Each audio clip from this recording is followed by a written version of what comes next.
Nadama po natin ang presence ng Panginoon sa umagang ito. Hopefully ay lahat ay nakadama kahit na recorded yata yung ano natin, ano? Okay, so maganda sana ano ulit-ulitin kaya lang naka-program, no? Naka-record. Pero dama pa rin natin ang biyaya at presensya ng Panginoon. Praise God. Salamat sa worship team. Okay. So, ngayon po ay last topic na natin for our series, yung ating tema na Biblical Leadership. Pwedeng pakita na yung ating PowerPoint. Biblical Leadership, our joint efforts. So, sama-sama tayo dito. Ito ay hindi ito gawain ng iilang tao. At sana ay kumbaga ay nag-shift na sana yung ating kaisipan. Kumbaga parang transition na tayo doon sa kaisipan na iilan lang yung mga gagawa sa church. Yung mga elders, yung pastor, yung mga deacons, yung mga ministry deacons, sila lang yung mga merong may gagampanan sa church. Pero sa Bible po ay God intend to work through all of us. Hindi siya nag-isip kailanman na iilan lang yung gagawa, kundi tayong lahat ay inaasahan ng Panginoon na gagawa para sa church.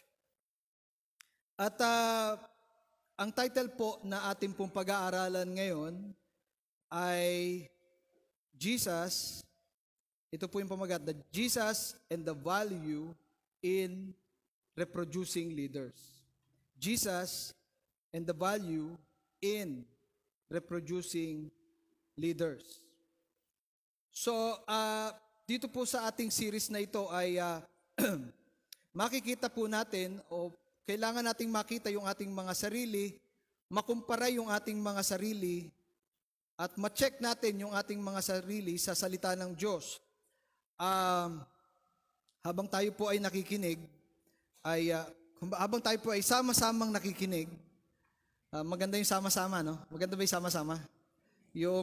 Although meron tayong personal devotion, pero pagka tayo ay umaattend ng church every Sunday, sabay-sabay tayo nakikinig ng salita ng Diyos. Sama-sama tayo nakikinig ng salita ng Diyos. So, sa ating pong series na ito ay we will check kung yung bang Word of God nangyayari sa akin. Ako ba ay follower ni Jesus? Ako ba ay follower pa rin ni Jesus hanggang ngayon? Kasi pwedeng umaattend ka sa church pero misleading yung pag-attend sa church eh. You thought na you are a follower of Christ, pero yung pag-attend sa church ay pwedeng maging misleading. So we will check kung tayo ba ay nakasusunod, tayo ba ay disciple pa din ba tayo ng Panginoon, or nagpapa-disciple pa rin pa ba tayo sa mga nagdi-disciple sa atin. So, sinasabi po natin dito sa ating harapan na the highest authority ng church ay hindi po ang pastor, hindi po ang elders, hindi yung mga deacons natin. The highest authority ng church ay walang iba kundi ang Word of God, ang Bible. So kapag tayo po ay nakikinig ng Word of God, at hindi natin ginagawa yung naririnig natin, sinong authority o kaninong authority tayo pumapalag? Anong authority o kaninong authority tayo nagre-reject? Hindi sa akin, dahil nakikinig tayong lahat sa Word of God and it is the highest authority and we must recognize it that the Word of God is the highest authority. kaming mga pastor o kaming mga elders ay nakadepende lang din sa sasabihin ng Word of God. And if we will not listen, na sinasabi natin na we must produce leaders. Ito ay joint efforts nating lahat. At nakikinig tayong lahat sa Word of God. At iniisip natin, yung bang sinasabi ng mga elders ay opinion lang nila? O kumbaga mapakadali kasing magpainggan niya ng tao eh. Yung palabasin lang yung karunungan namin o sabihin lang yung mga style namin o yung pagiging magaling magsalita. Ano yun eh, pwedeng maisingit yun sa pagpipreach ng Word of God eh. Pero habang nakikinig kayo ng Word of God, merong malaking tanong eh, ito bang pinipreach ng pastor namin o ng mga elders namin, opinion lang nila o galing talaga sa Word of God? And if we acknowledge na yung Word of God is the highest authority at hindi natin ginagawa yung naririnig natin, kaninong authority talaga tayo nare-reject? Kaninong authority tayo nagre-reject? Sa authority ng Word of God, sa authority ng Diyos. Right? So, tama yung sinabi sa 1 Thessalonians chapter 2, hindi ko na papakita dyan, pero sabi dito, kaya palagi kami nagpapasalamat sa Diyos sapagkat nang ipinangaral namin sa inyo ang salita, hindi nyo to tinanggap bilang salita ng tao, kundi tunay na salita ng Diyos. And ito ang gusto nating mangyari. Lahat tayo ay nakikinig ng Word of God, hindi dahil may opinion ako o dahil may palagay ko, ito yung ibig sabihin, kundi nakikinig tayong lahat because this is the Word of God. At ito ang kailangang may authority sa ating lahat, yung Word of God. And if we will not listen, and if we will not do this, we are rejecting the authority of God. Maliwanag yun. Wala akong authority, that's the only authority is the Word of God. At kailangan maliwanag yun. At sino ba dapat ang mag-adjust? Tayo ba o yung Word of God? If we listen sa Word of God at meron tayong nakikitang parang kontra doon sa ating pamumuhay na sinasabi ng Word of God, ito yung dapat gawin pero kumokontra tayo, pero sino ba dapat mag-adjust? Ikaw o yung Word of God?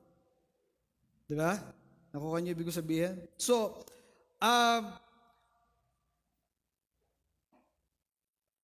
natatandaan ko yung sinabi sa preaching sa Ten Commandments. If you will remember, and I will remind it ngayong umaga, na wag daw gagamitin ang pangalan ng Panginoon sa walang kabuluhan. At ang malalim na pinahalagahan natin nung time na yon ay hindi lang yung paggamit ng pangalan ng Panginoon ng oh my God or Jesus Christ sa mga Hollywood movies, Jesus Christ o kaya oh my God, yung mga paggamit na gano'n. Pero lumalim tayo at narinig natin nung time na yon kung sino man yung elder na nagturo nung time na yon na wag gamitin ang pangalan ng Panginoon in vain nang walang kabuluhan. Sinabi doon na hindi lang sa ganung paraan nagagamit yung pangalan ng Panginoon ng walang kabuluhan, kundi kung tayo ay nagke-claim na we are followers of Jesus at nakikinig tayo sa Word of God, pero ang totoo in reality ay hindi naman talaga nangyayari yung ating napapakinggan, we are using the Word of God in vain. We are claiming that we are followers of Christ, pero hindi naman talaga nangyayari yung Word of God sa atin. Sasabihin mo, pag pumupunta ka rito sa church, you are identified, you are a follower of Christ. Pero in reality, you are not.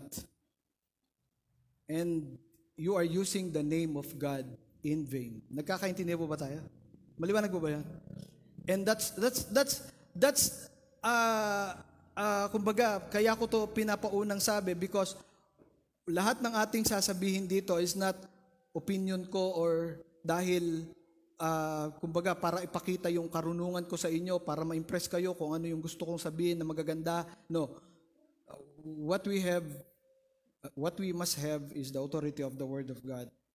And we must listen. Ngayon, sa ating pamagat, Jesus and the Value in Reproducing Leaders, ay magbibigay lang po ako ng 3 na foundational principles to make sure, para maging sigurado na magpo-produce talaga tayo ng next generation leaders. Dito sige, pray muna tayo. Lord, sa umaga pong ito ay patuloy kaming lumalapit sa inyo at nagpapakumbaba po kami. Ang iyong salita ay makapangyarihan at yun ang mangyari ngayong umagang ito. Ito ang sumapat sa aming mga pangailangang espiritual. Marami kaming mga pinagdaanan this week. Iba-iba kami ng mga kalagayan, pero Panginoon, tulungan niyo po sa magitan po ng iyong biyaya at ng iyong habag at sa pagkilos ng iyong banal na Espiritu, Panginoon, ay pag-isahin mo kami, Panginoon, at kami ay mag-submit sa presence mo, mag-submit kami sa authority mo, mag-submit kami sa Word of God na aming po pakikinggan ngayong umaga.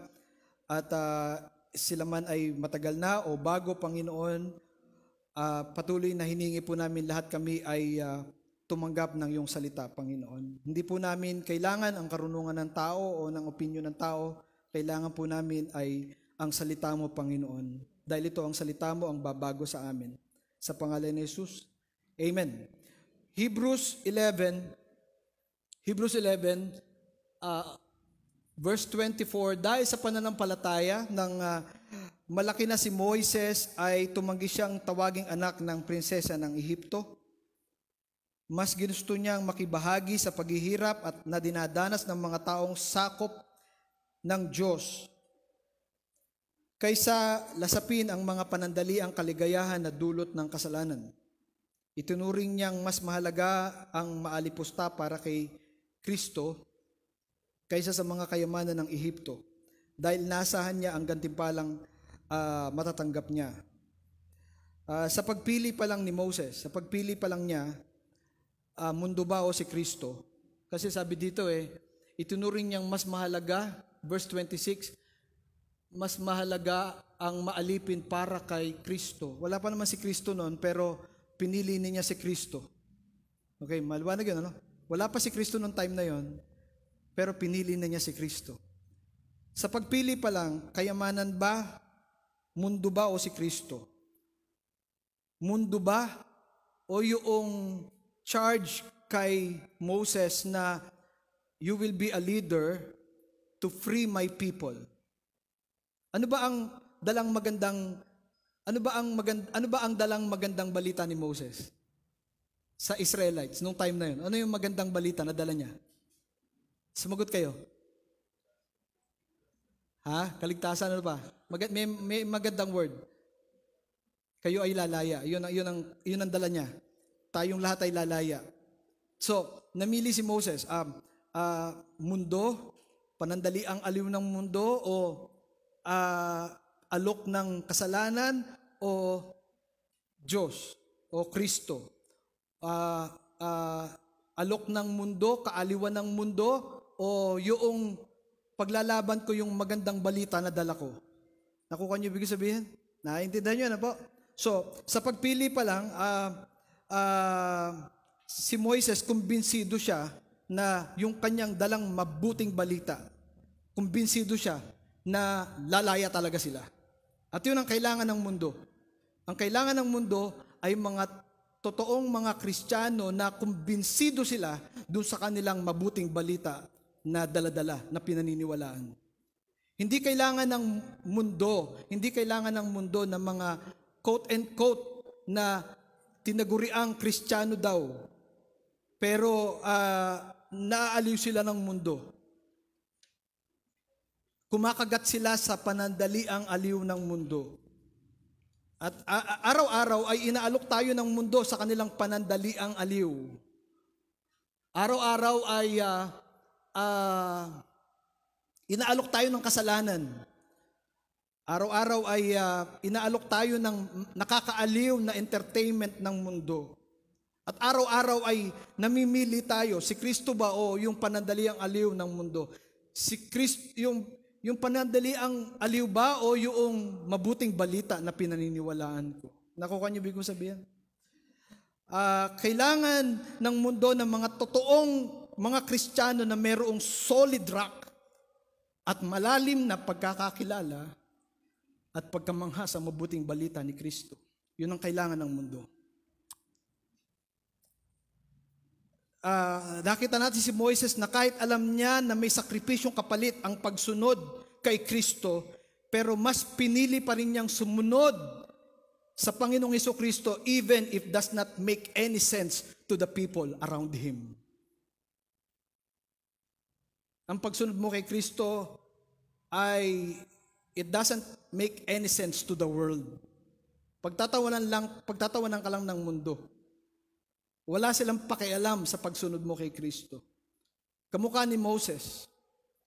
Pwede naman siya bumalik sa Ehipto, pero mas pinili niya ang mabuting balita na kanyang daladala. Dahil kumbinsido siya na silang lahat ay lalaya. At yun ang kailangan ng mundo. Yung mga taong nakatingin na ang inaasahan nila ay yung gantimpala na panglangit. Amen po ba? Nakukuha niyo po ibig sabihin? Nasundan po niyo? Pero, katulad ng ating napag-aralan last Sunday, meron ding error na nangyari kay Moses. Yes, naging next leader in line ni Moses, si Joshua. Nakapag-produce si Moses ng leader. At si Joshua at si Moses ay merong relationship, merong mentor, merong mentee. Nabanggit sa atin yan ng ating mga elders. Si Joshua ay nag-respond sa leadership ni Moses. Kahit patay niya si Moses, maltakin niyo yun, sumusunod pa rin yung mga tao kay Joshua kahit patay niya si Moses. At magandang pangyayari yun. Walang nakagawa, sabi sa binasa natin last time, walang nakagawa ng ginawa ng mga dakilang himala kagaya ng kay Moses. Pero gusto ko lang isingit ito, merong binigay si Elder Arman na copy, na outline sa mga deacon. Maganda na maging checklist nyo yun. Kung nangyayari yung pagpuproduce ng mga leaders sa mga house church. Siningit ko lang yung kasi napakahalaga nun. We are not giving you just information. We are giving you the Word of God. At mapakahalaga po nun. So, Jesus is greater than Moses. May failure si Moses. But, Jesus is the greatest leader at all time. Yung sinabi ni Jesus 2,000 years ago, hanggang ngayon nag-e-echo at nagbabago ng buhay ng mga tao. That's how influential si Jesus. That's how influential He is. At sa kanya pong pagiging influence, sa kanyang napaka-laking impluensya, hindi niya pinili ang glory, mas pinili niya ang mag-suffer. Masunod lang ang kalooban ng Diyos. Yes, kaya siya naging greatest leader of all time. Siya ay naging greatest leader na hanggang ngayon yung kanya sinabi ay mayroong impluensya sa buhay nating lahat is because pinili niya ang mag-suffer kesa kuhanin o angkinin yung glory. Mas pinili niyang maglingkod kesa mag-rule. Yes, meron siyang kakayanang mag-rule, pero mas pinili niyang mag-serve kesa mag-rule. At doon siya humuhugot ng influence. Kung natatandaan niyo yung Mark chapter 10 na binasa natin last time, ay maski doon sa context na yon na naparito ang anak ng tao para maglingkod at hindi paglingkuran. Kung babasahin niyo yung context na yon, nakita niyo si Bartimaeus na humihingi ng tulong. Okay? At ang mga tao nung time na yon ay walang pakialam kay Bartimaeus, pero Jesus noticed the less privileged. Jesus noticed the less privileged. Kahit na hindi pinapansin ng ibang tao, pero si Jesus binibigyan niya ng pansin kahit yung maliliit. Kahit yung mga walang, sa tingin ng mga tao ay walang pakinabang sa lipunan. Pero pinakinggan ni Jesus. Pinakinggan ni Jesus. That's how influential He is. He was. Ngayon ganito.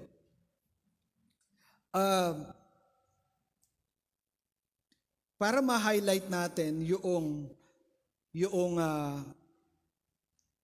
para masigurado natin at ma-highlight natin kung ano yung ano yung perspective ni Jesus. Tingnan muna natin kung ano yung perspective natin sa ating mga sarili. Okay? Kasi nakakonekta to doon sa ating pagpuproduce ng ating mga leaders. Okay. Who we are and how we think. Who we are and how we think. Paano tayo mag-isip? Paano tayo mag-isip? Tayo po ay hindi lang sinners. We are powerless sinners. Sabihin nga po ninyo, powerless sinners. Powerless sinners. Sabi sa Romans 5, next slide, Romans 5:6-8, just the right time, when we were still powerless, Christ died for the ungodly. Tayo yung ungodly na yun. While we're still sinners, Christ died for us. Hindi lang tayo sinners, we are powerless sinners, unable to change ourselves. Furthermore, we are self-centered, we are self-serving and prideful. We are unable to change ourselves. Tayo po ay self-centered, tayo ay self-serving, tayo ay may pride lagi. Halos araw-araw nakikipaglaban tayo sa ating pride. Hindi tayo interesado na paglingkuran ang iba. Hindi tayo interesado sa buhay ng iba. Kung maaari nga, mas gusto natin tayo ang pagsisilbihan. Tayo ang papansinin. Tayo ang pagbibigyan ng panahon. Pero kung ang pag-uusapan ako sa'yo, malabo yun. Mas iisipin ko yung sarili ko kesa sa iba. In our own sinful nature, wala tayong pakialam sa iba. Gusto natin self-service. We love ourselves so much. We fight for our identity. We fight for our value. Ayokong maging mababa ang tingin ng ibang tao. Kung gagawin ko to, ano na lang ang sasabihin ng iba sa akin? Sino ba naman ang gusto na maging mababa ang tingin ng ibang tao sa kanya? Wala. Pero meron akong verse na iiwanan na nabibigay po sa inyo. Philippians chapter 2 verse 3. At hindi tayo agree sa verse na ito. Philippians chapter 2 verse 3, do nothing from selfish ambition or pride, but in humility count others more significant than yourselves. Hindi tayo agree sa verse na to. Ito ay word of God, kailangan nating sundin to. Taas ang kamay. Convinced ba kayo dito? In our own sinful nature, we are not convinced to this verse sa word of God. Hindi tayo convinced dito. Pangit yung verse na to. Pangit yan. Gusto natin tayo ang bida. Gusto natin tayo ang laging tama. Gusto natin tayo lagi ang papansinin o laging pinapansin. Tanong nyo sa akin. Isipin nyo sa akin. Ikaw ba, pastor? Yes. Aaminin ko sa inyo, ginagandahan ko at ginagawa ko ang best ko para makapag-prepare ng preaching, ng message, para ibigay sa inyo. Pero meron ba akong temptation para galingan ko, para hangaan ako? Sumisingit yun. Sumisingit yun. Dahil narito tayo sa ating sinful nature, kailangan kong galingan para mapa-impress kayo. Sumisingit yun. Sa lahat ng mga pastor, pwedeng sumingit yung karunungan niya ang maging bida, yung kanyang wit ang makita, at maisingit yung Word of God. Total, after all, wala namang halata. Pero dahil patuloy tayo nagbabasa ng salita ng Diyos, ng mabuting balita, at patuloy na lumalalim sa gospel, may nababago kailangan sa puso natin. At walang ibang papatay sa kayabangan at sa pagiging makasarili ng isang tao, kundi ang mabuting balita ni Kristo. Walang iba. Kailan tayo naging prideful? Kailan ka naging self-centered? Kailan ka naging ma-pride? Hindi ko masasagot yon, ikaw lang nakakasagot nun. Kailan ka nagiging prideful? Sa pag-post mo sa Facebook,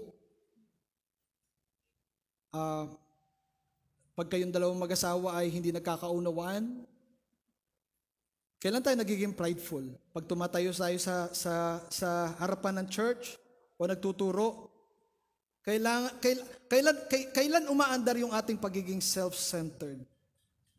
Walang ibang papatay ng ating makasariling kasalanan at karimari-marim na kasalanan, kundi yung mabuting balita ni Kristo.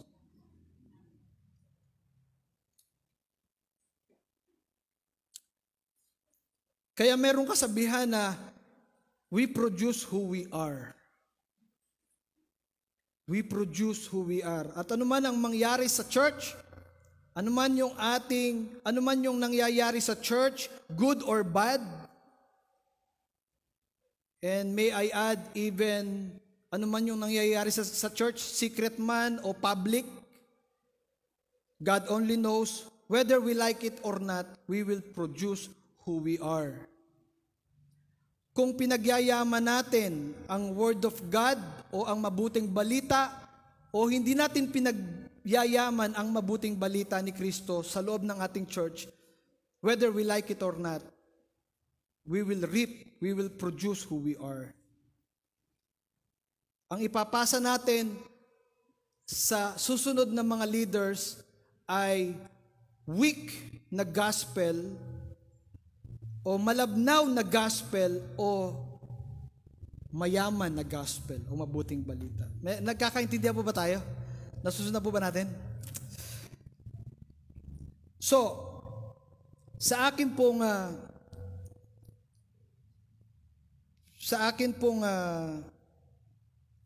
if we want to produce disciples of Jesus, kung gusto natin mag-produce ng mga disciples, kung gusto natin mag-produce ng mga leaders na susunod sa atin, kailangan tayo muna ang maging disciple ni Jesus. Tayo muna dapat ang maging godly leader. Walang selfish ambition, walang, kumbaga ay binago yung puso ng Panginoon. Meron ako ipapakita sa inyo, number one, meron tayong tatlo, pero number one, mukha itong ordinaryo, pero this is very foundational. To make sure we will produce next generation leaders, number one, pakita natin, we must reproduce disciples that has no selfish ambition or pride.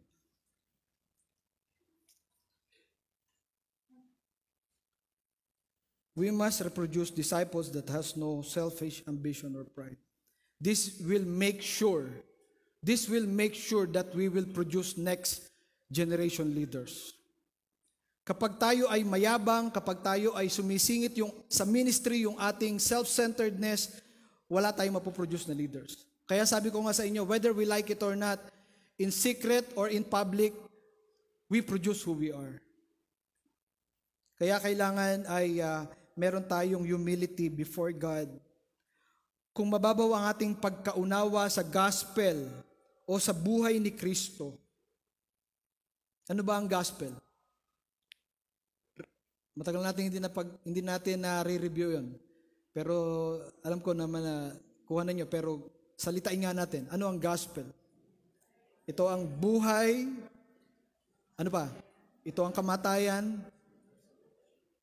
Ito yung kapangyarihan ng muling pagkabuhay ni Kristo sa aking personal at sikretong buhay. That's the gospel.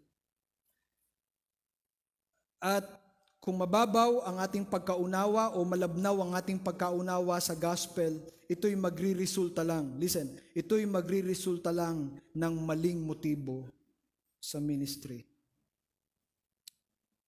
Maling motibo sa ministry.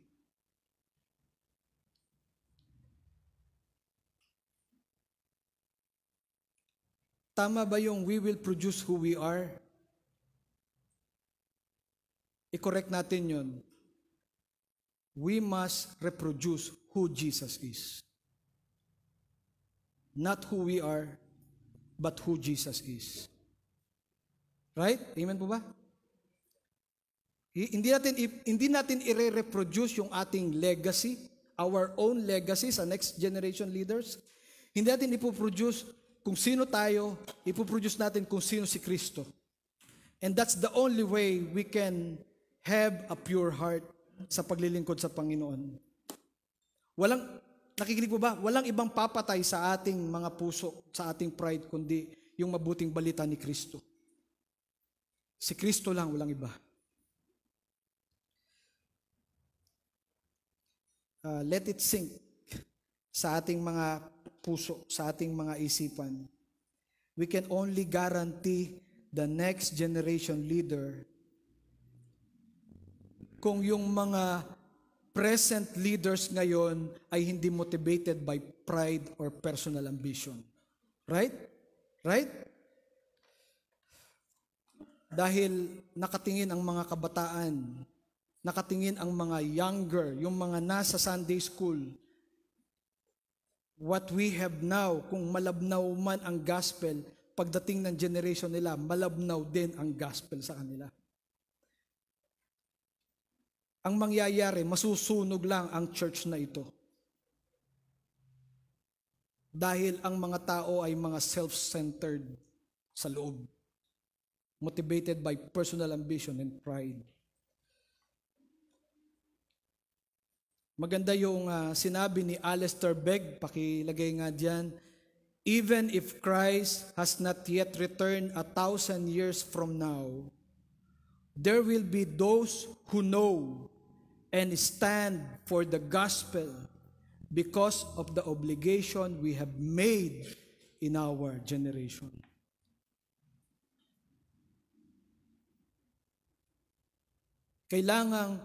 Kailangang mayroong manindigan sa daladala niyang mabuting balita ni Kristo. Kung sinabi ni Kristo that you will know the truth and the truth will set you free, dapat kumbinsido ka doon. Dapat nangyari talaga sa iyo yun. Dapat naranasan mo yung talagang pagkalaya. Yes, hindi tayo perfect, nagkakasala pa rin tayo, pero positionally, dahil kay Kristo, tayo ay righteous before God. Kung talagang sinuko mo yung buhay mo sa Panginoon. Kailangan maliwanag yun.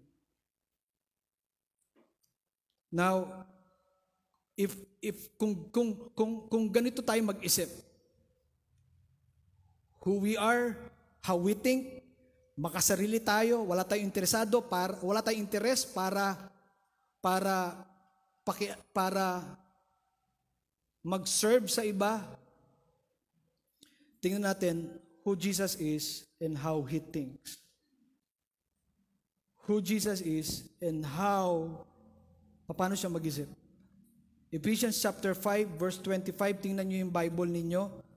Kung meron kayong cellphone, sana ay meron pa rin kayong literal na Bible or physical Bible. Pero ganun talaga ang uso ngayon, so pakipindot na lang. Ephesians 5, yung binasa ni the elder Lonet Marlon.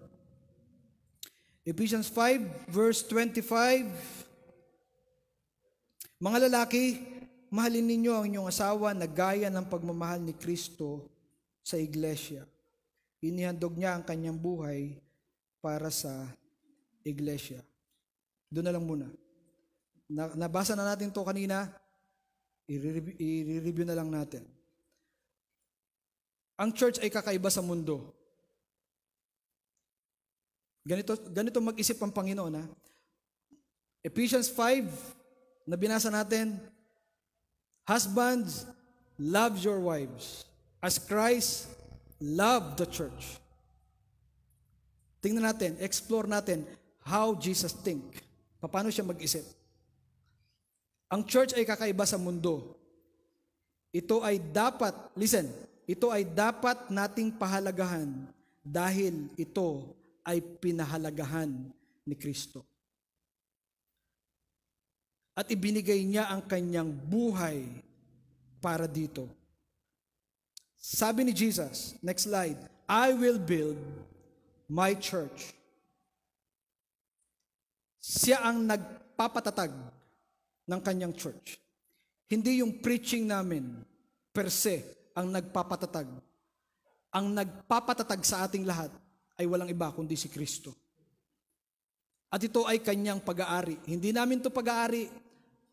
Gaya ng sinabi ni George sa akin, nung misang pinapaliguan ko, at sabi niya, hindi ba ikaw may-ari ng church? Okay? Hindi kanino man ang church. Ito ay pag-aari lamang ni Kristo. At siya ang nagpapatibay nito. Ang church, next slide, Acts 20:28, ang church ay tinubos niya ng kanyang dugo. Walang ibang lugar na katulad nito sa mundo. Walang iba. Ang church, walang iba na katulad sa mundo. Ito lang ang pinagkatiwalaan ng Diyos para ihatid ang mabuting balita hanggang sa dulo ng mundo. Kaya naman, napapatunayan pa din natin yung salitang totoong nagbabago pa rin ng buhay, ng puso, hanggang ngayon si Kristo. Walang iba, kundi ang church lang. Nangyayari ang pagbabago ng puso dahil sa impluwensya ni Kristo. Kaya, kapag nagkakasama-sama ang mga Kristiyano, ang tapat na pangangaral ng kanyang salita at ng mabuting balita ay kailangang nararanasan sa loob ng church. Ito ang humubog sa mga naunang Kristiyano sa atin. Ito ang humuhubog sa mga panahon natin ngayon. At ito ang huhubog sa mga taong makakakilala kay Kristo in the future. Nagkakaintindihan po ba tayo? Walang ibang humuhubog sa kanya iglesia kundi ang mabuting balita ni Kristo. Kaya dapat, kung napapakinggan na talaga natin ang mabuting balita ni Kristo, hindi ba dapat mas nababawasan ang problema ng church? Sumagot kayo. Kung talagang nakikinig sa mabuting balita ang mga nasa loob ng church, tayong lahat, kasama ako doon, hindi ba dapat nababawasan ang problema sa loob ng church? Walang perfect na church. Walang perfectong church. Pero dahil sa kapangyarihan ng mabuting balita ni Kristo, nababawasan ang pagiging makasanlibutan nating lahat. Okay? Maliwanag po ba yan? Kaya hindi natin dapat pabayaan ang pagtitipon para umawit ng pagsamba, manalangin ng sama-sama, makinig at mag-aral ng salita ng Diyos ng sama-sama. Kasama rito ang ating communion at water baptism. Umaasa tayo, lalo na sa mga matatagal sa pananampalataya po dito, na establish na sa atin, through the Word of God, na ang pagpunta nyo dito sa church ay hindi na under obligation, kundi ito ay kusang loob. Sana ganun. Habang tumatagal sana kayo sa pag-attend sa church, sana, yun bang pupunta ako sa church para lumakas ako, para makapakinig ako ng Word of God. Sana dumating yung point na hindi ka pumunta sa church para marinig yung Word of God. Tapos pagkukumparahin mo yung 4 na elders, kung sino sa kanila yung may pinakamagaling o nakakalibang. Kundi maganda maitono ng Panginoon yung ating motibo na pupunta tayo sa church hindi para sa pangsarili nating kalakasan. Yung ganito, pupunta ako sa church para lumakas ako. Hindi, pangsarili yun. Pupunta ako sa church para lumakas ako, para makapagpalakas din ako ng iba. Nakuha niyo ibig ko sabihin? Yung bang nababago yung ating kaisipan, pupunta ako sa church, hindi para makinig ng karunungan ng mga nagtuturo o ng mga kanilang mga magagaling na mga pagtuturo. Pupunta ako sa church kasi gusto ko mabago yung buhay ko. Amen po ba? Nakuha niyo ibig sabihin? Amen po ba?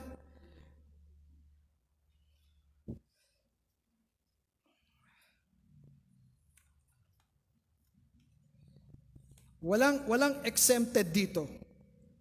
Walang exempted dito. Walang puwera dito sa sasabihin ko. Kung talagang tunay kang nakakilala sa Panginoon at lumalago ang iyong pananampalataya sa Kanya, dapat nga lalo mo pang pinahahalagahan ang pagtitipon sa church. O, pupunta ka ng church, tapos may meron siyempreng mga biglaan na tawag na emergency or kailangan talaga, hindi maiiwasan, talagang napakahalaga na hindi pwedeng ayawan. May nangyayaring gano'n. Pero walang exempted dito. Pinapahalagahan mo ba ang pagtitipon-tipon tuwing linggo?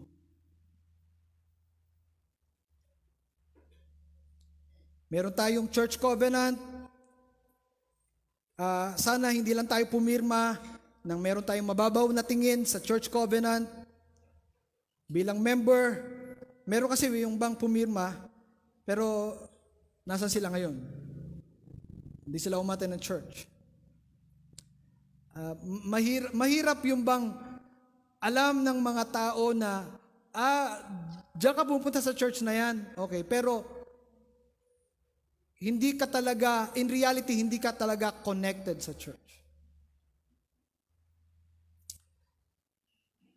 Do our members really know the true value, the deeper value of meaning nung pagsasama-sama sa church? Alam ba nating lahat yung value, yung deeper value ng pagsasama-sama sa church? Kasi nung sinabi ni Jesus, I will build my church, ang concept ng church ay pagtitipon. Pagtitipon. Assembly.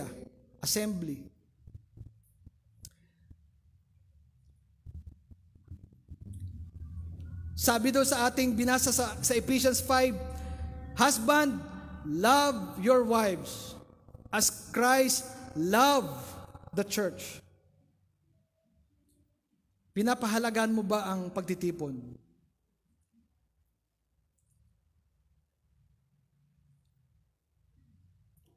Ang sabi sa verse 29 ng Ephesians 5, for no one ever hated his own flesh, but nourishes and cherishes it, just as Christ does for the church, because we are members of His body. Wala daw tao na hindi nagmahal sa kanyang katawan. Ang ginagawa daw niya, pinalalakas niya ito. Pinapakain niya ito.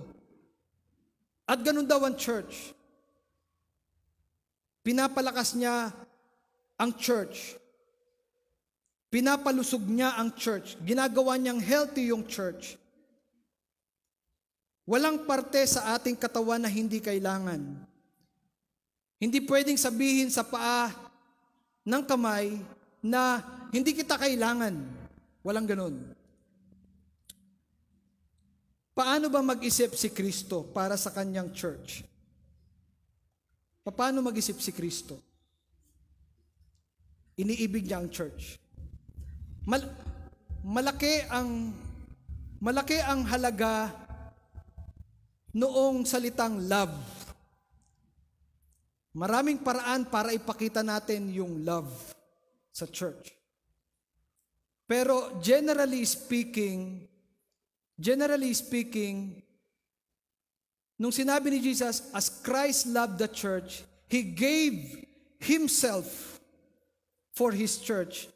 Doon pa lang, dapat makuha na natin na ang bilang bahagi ng church o bilang member ng church, kailangan nagbibigay tayo hindi lang ng ating pag-ibig, kundi ng ating buhay.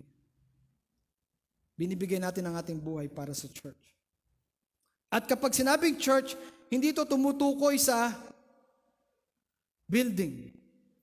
Ito ay tumutukoy sa kalipunan ng mga mananampalataya. Are you ready to? Do you still love the church? Are you willing to give your life for the church? Kasi sino tayo para hindi magmahal sa church? Sino tayo para hindi maglingkod sa church at pahalagahan ng church? Mismong si Kristo nga ibinigay ang kanyang buhay para sa church. Sino tayo para hindi magbigay sa church? Kung sinasabi mong follower ka ni Christ, pero wala kang pakialam dun sa kasama mo sa church, we better check ourselves kung talagang follower talaga tayo ni Jesus o hindi.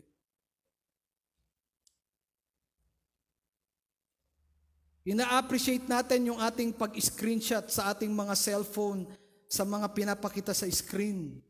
We appreciate it. Nakikita namin yung respond na sinusundan nyo. Pero sana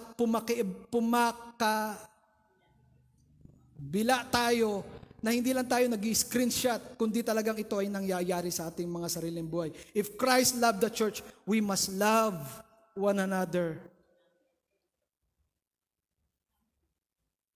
Kaya tayo pinagsama-sama na imperfect. Kaya tayo pinagsama-samang mga hindi perpektong mga tao.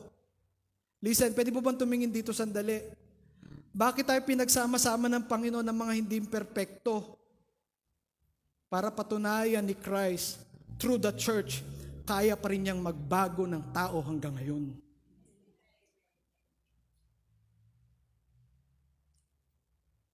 If you will not give yourself for the church, who are you? Who are you?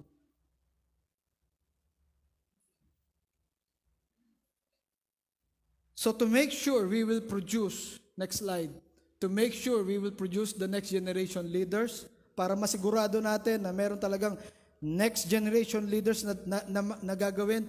Number one, we need leaders na walang pride, walang personal ambition. Next, we must reproduce disciples who love His local church.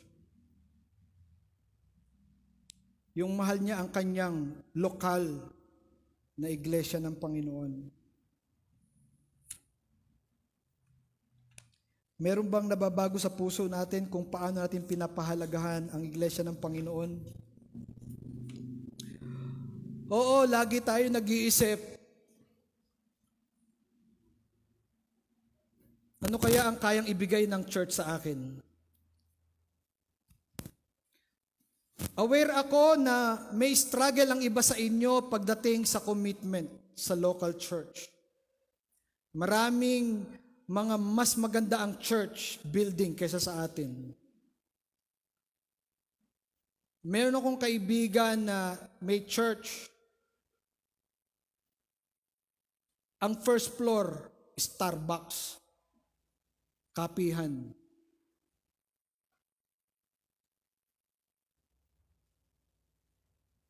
Meron pang escalator. You can compare our church to other church. Pero to make sure, para masigurado natin na tayo ay sasamahan ng Panginoon to produce another leader, mag-produce tayo ng mga disciples that they really love His local church. Mahal niya hindi yung building, mahal niya yung pagsasama-sama, yung kanyang house church, yung kanyang kasama sa church. Hindi namin kayo mapipigil na manood ng mas magagaling na preacher kaysa sa amin. Pero hindi kayo napupuntahan sa bahay para dalawin. Kaya dinisign ng Panginoon na may elders, may pastor, may elders na talagang tutulong, pupunta sa inyo physically para kayo on personal level, maipanalangin, mapuntahan, ma-encourage. We must produce disciples that they love, that really love their local church. Yung bang kahit may sakit, o kahit may problema sa tahanan, o may pagsubok, o mayroong biglaang tawag na pwede namang mag-excuse at sasabihin, mas pinapahalagahan ko yung pagsamba namin, mamaya na yan. Nakuha niyo ibig ko sabihin? Amen po ba? Pwede namang tanggihan. Sige po, sige po, pupunta ako, pero mamaya po ng konti, meron lang kaming pagsamba. We must produce that kind of disciples. Amen po ba?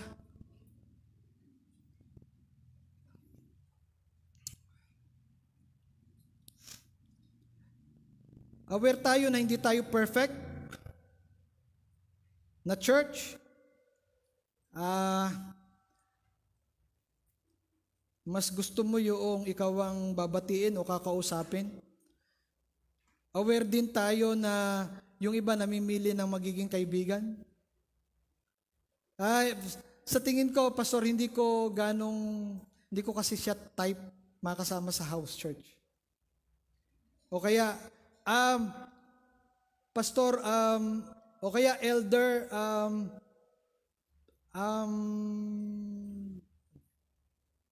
hindi ko na lang siya babatiin. Aware din tayo na pumapalakpak ka sa church o kumakanta ka sa church pero deep inside may mga tao na may problema pa rin sa kanilang bahay, sa kanilang personal na buhay. Pero, in spite of that imperfection ng church, na meron tayo minsan na pinipili ng mga tao na hindi type. Totoo ba yun? O ako lang nagsasabi? Totoo ba yun? Meron tayong mga hindi type na tao? Nakasama? Nangyayari yun. Minsan kang nasaktan sa sinabi niya, iiwasan mo na. Right? Imperfect ang church. Pero, alam ko din, at kailangan alam nating lahat, na hindi tayo inaanyayahan ng Diyos na pumunta sa church para lang masayahan tayo sa ating pakikinig at umuwi pagkatapos.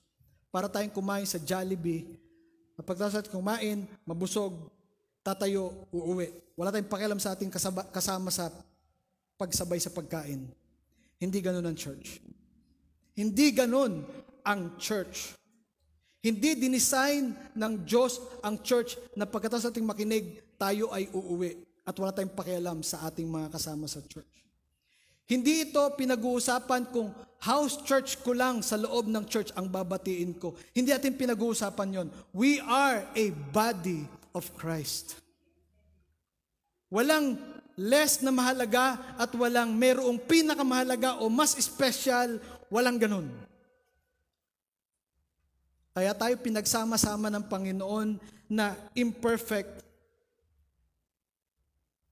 para baguhin yung ating mga puso.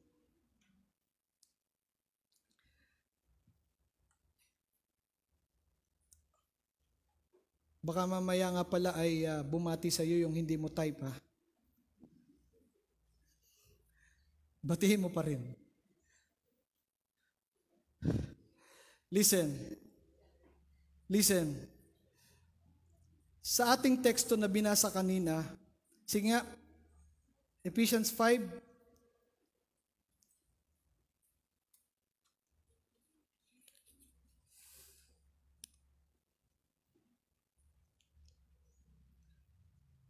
Mga lalaki, mahalin niyo ang iyong asawa, gaya ng pagmamahal ni Kristo. Verse 26, upang Ialay ito sa Diyos matapos linisin sa magitan ng paghuhugas ng tubig at ng salita. Yung salita ng Diyos ang humuhugas sa church. Ginagawa niya ito upang ang iglesia ay maiharap niya sa kanyang sarili na nasa kagandahan nito, walang anumang dungis, ni kulubot man, banal at walang anumang kapintasan. Sa kabila ng pagiging mapili natin sa ating makakasama sa church,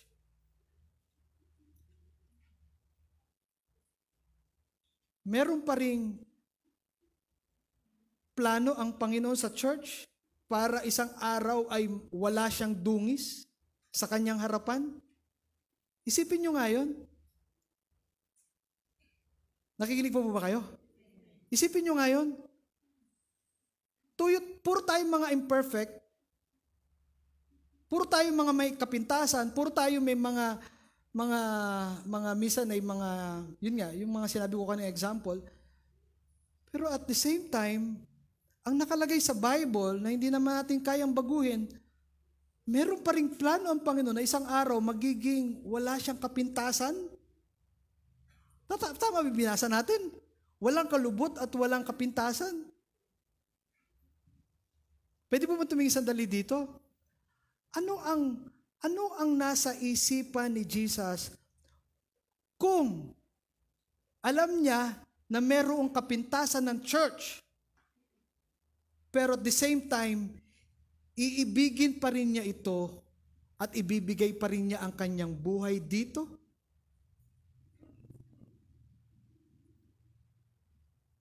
Ganon siya mag-isip.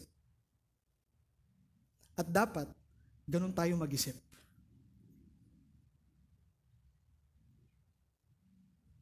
Bibigay ko ang buhay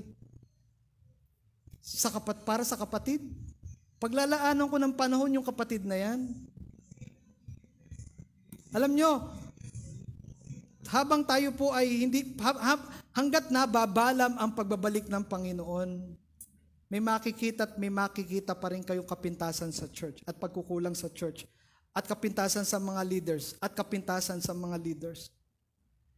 Pero still, tayong lahat, inibig pa rin ni Jesus. Binigay pa rin niya ang kanyang buhay para sa church. Hindi natin pinag-uusapan dito yung pakitang Kristiyano, ha? Yung bang, tiisin niyo ako. Ganito talaga ako. Pagtiisan niyo ako. Ganito talaga ako eh. Ha? Hindi ko talaga kaya mabago yung buhay ko, kaya pagtiisan niyo ako. Sige, gawin niyo kung ano yung gusto niyo gawin para sa akin. I-apply niyo yung naririnig niyo ngayon sa church. Hindi natin pinag-uusapan yun. Iba yung tao na pumupunta sa church, kahit siya imperfect, pero sinisikap niyang magpabago sa salita ng Diyos. Kaysa dun sa pumupunta sa church, pero pakitang tao lang. Malaki pagkakaiba nun. Nakuha niyo po yung sabihin? Nakuha niyo po yung sabihin?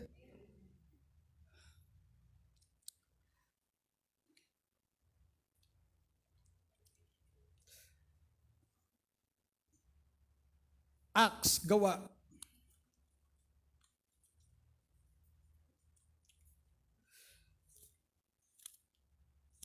Chapter 2.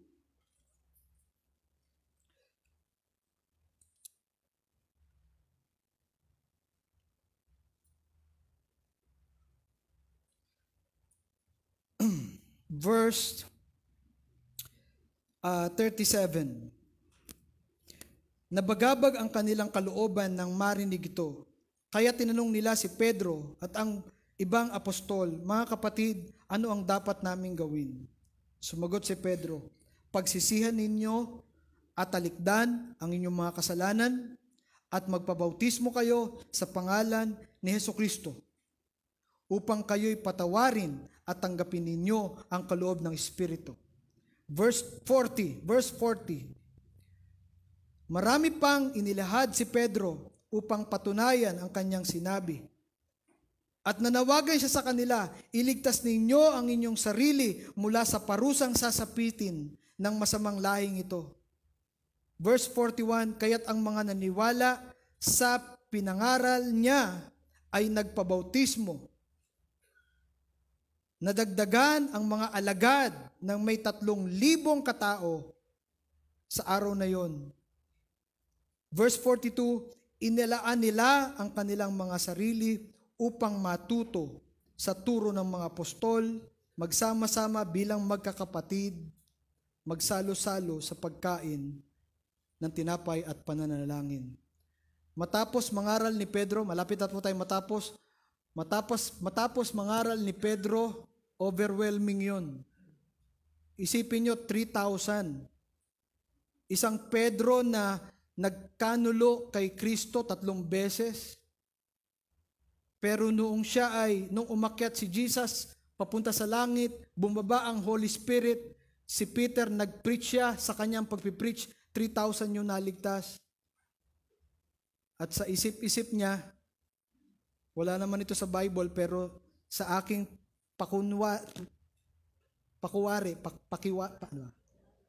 pakiwari, parang sinasabi niya, hindi pwedeng mawala ng kabuluhan ang kanilang pagkakakilala kay Kristo. Kailangan magsama-sama sila. Kailangan magsama-sama sila. Kailangan mahalin nila yung pagsasama-sama. At yun ang design ng Panginoon sa kanyang church. Pero, bibilisan ko na lang sa 1 Timothy 3:15. 1 Timothy 3:15, if I delay, you may know how one ought to behave in the household of God. Alam po ba niyo na kung paano tayo mag-behave sa loob ng church, ganun tayo tumingin sa church. How we look to our church is how we behave inside the church. And sabi dito, in the household of God. Everybody say household. Household of God, which is the church of the living God. Ang church ay inilarawan sa isang household, sa isang tahanan. Pag sinabing tahanan, ano ang unang pumapasok sa isip natin?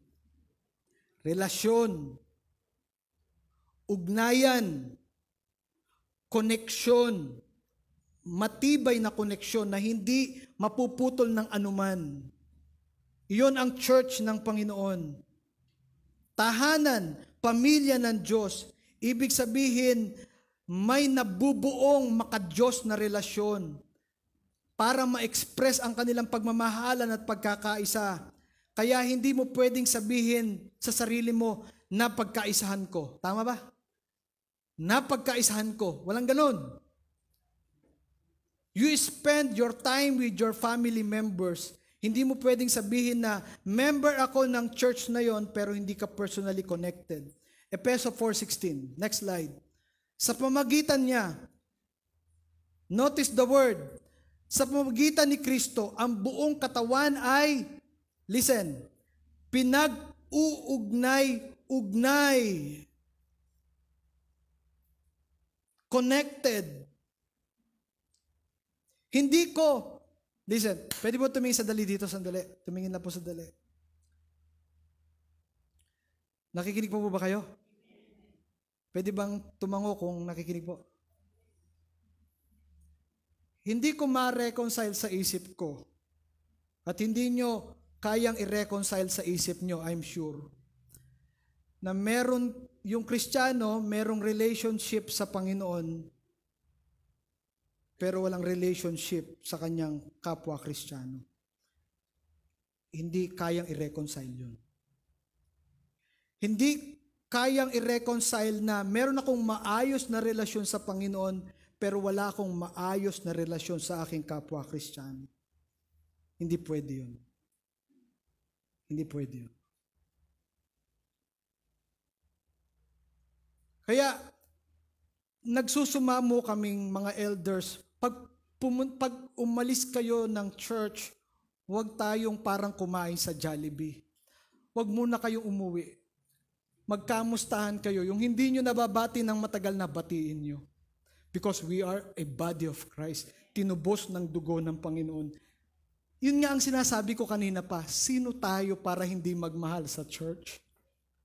Ang hindi magmahal sa kanyang local church, merong mababaw na pananaw kung ano ang ginawa ni Kristo sa krus ng Kalbaryo.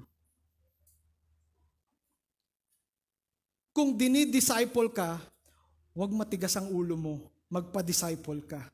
Dahil yung nagdi-disciple sa'yo, may pananaw isang araw, ikaw naman ang magpapatuloy ng mabuting balita ni Kristo.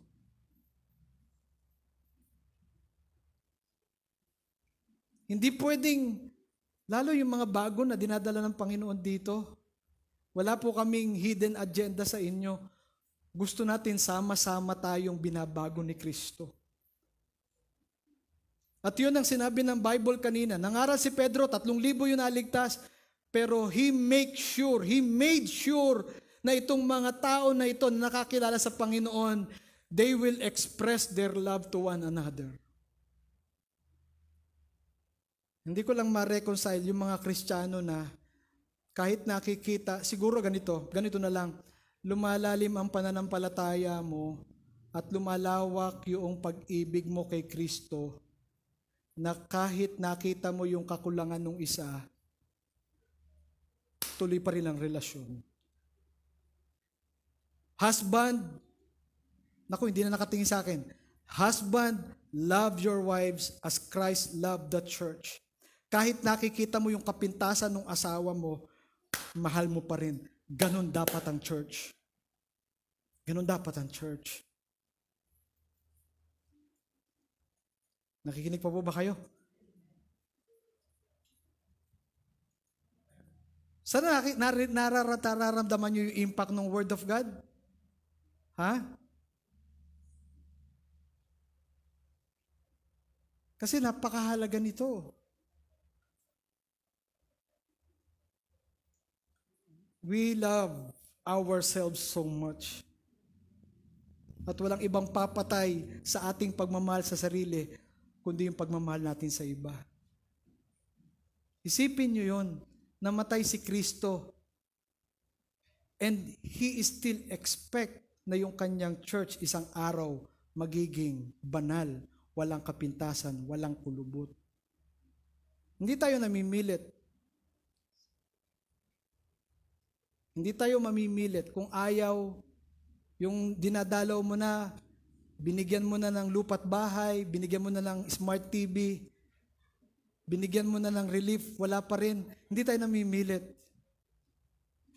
Pag ayaw, wag na.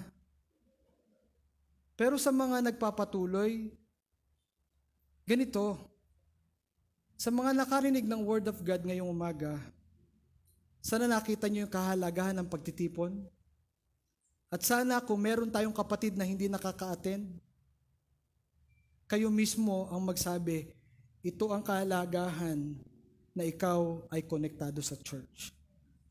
Ito ang kahalagahan. Hindi ka lang dadalaw para i-encourage siya, oy kapatid, tuloy ka sa Panginoon, tanggihan mo ang mundo, pumunta ka sa church. Wag lang yun. Ipakita mo biblically ano ang kahalagahan ng pagtitipon-tipon. Dito sa last quotation ni Alistair Begg. Okay, sige. To make sure we will produce next leader, build relationship. Anyway, hindi ko na nasabi yun. Sayang. Pasensya na po. Sorry. My fault.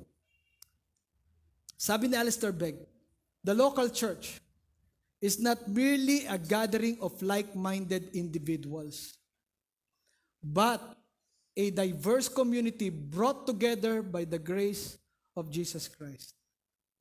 This diversity reflects the broader narrative of the Bible, where God takes what is broken and scattered and brings it together in unity. The church, therefore, is a small-scale version of God's redemptive work, showcasing how He can transform lives and relationships across various backgrounds and experiences. This is particularly significant in a world marked by division and strife, as the church stands as a beacon of hope and reconciliation. I'm sorry, my fault, hindi ko nabigay yung pangatlo, pero alam ko nang ibabaw pa rin yung wisdom ng Word of God ngayong umaga. At yun ang kuhanin natin. Amen? Amen po ba? Amen. Praise God. Tayo po'y manalangin. Panginoon, we just commit to you everything na pinag-usapan namin ngayon. Magkaroon ng authority ang Word of God sa buhay namin. Patawarin niyo po kami sa aming pride, patawarin niyo po kami sa aming selfishness, at nawa, Panginoon, ay laging sumilang ang pag-ibig na nagmumula kay Kristo. Pinatawad mo kami, minahal mo kami, Panginoon. Puro kami makasalanan, pero minahal mo pa rin kami. Nawa ito ay dumaloy sa buong church. In Jesus' mighty name we pray.